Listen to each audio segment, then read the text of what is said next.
we're going to basically adjust this caster by loosening the hardware that holds the clamp to the housing. Once we loosen this, you can see the caster can now swing freely. We're going to use a square. Okay, and the easiest way to do this is to come against the flat spot on the fork until it's nice and square, and then tighten it up. Okay, follow up.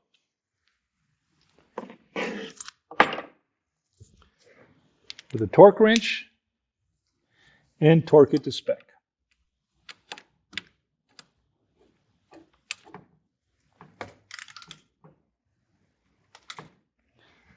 And you're done.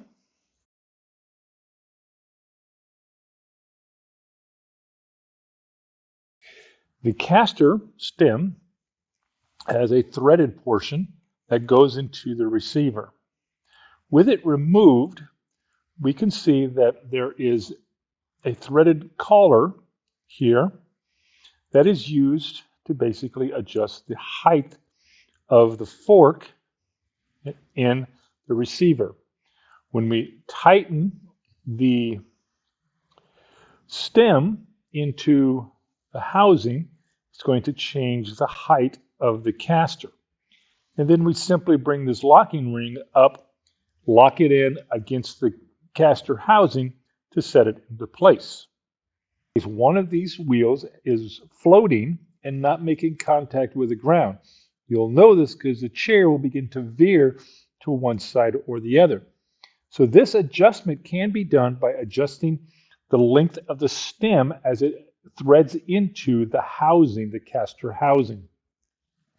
The way that you do this is that first of all, you must loosen the locking ring on the actual stem itself.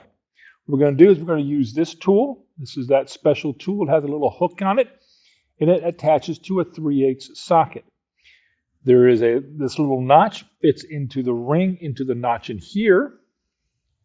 Okay, and then what I'm going to do is I'm actually going to turn it clockwise to basically loosen the locking ring. So I do that by just moving it like that, and now the ring is loose. Once the ring is loose, I can simply just take my other tool that I've got, which is a little spanner tool, and you go in here, and as you turn it, okay, it actually is going to thread the stem bolt up and down into the housing. Now, for every one turn, it's going to change about 1 millimeter. If all you're going to do is to change the height, you want to make sure you make one full revolution. If not, it's going to change the angle, which we'll talk about in a minute. But once we have set this to the desired height, so that left and right are touching equally, then we're going to come back with our tool, flip it around so that we can tighten it now. We're going to put it on here. And again, to tighten it, I'm going to go counterclockwise. Okay, because that's going to take the ring all the way up against the housing. All right, so that I can then make that final tightening. And now I've secured it.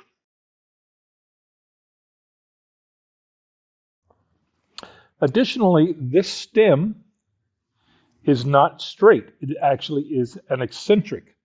As I turn it, it's difficult to see here, but as I turn it, it is actually moving around like this. That allows you to adjust the angle sideways.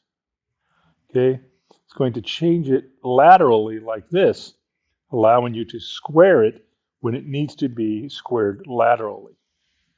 Okay, so at an angle this direction.